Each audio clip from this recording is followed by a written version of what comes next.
المريض بدأ ياخد أدوية للمرض النفسي اللي موجود. إيه الفرق هنا ما بين التعود والإدمان؟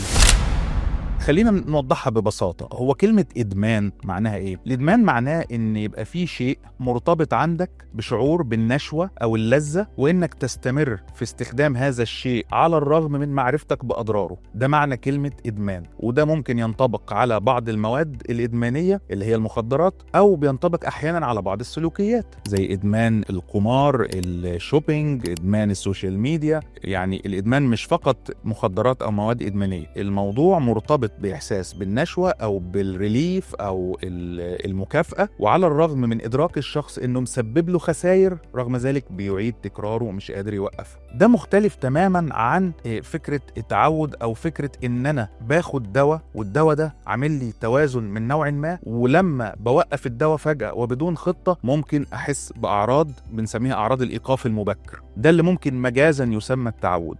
وعشان كده احنا دايما بنقول الصح في التعامل مع الأدوية ان زي ما انت خدتها بمشورة الطبيب توقفها بمشورة الطبيب. اختيار الوقت المناسب والطريقة المناسبة بيكون هو الصح.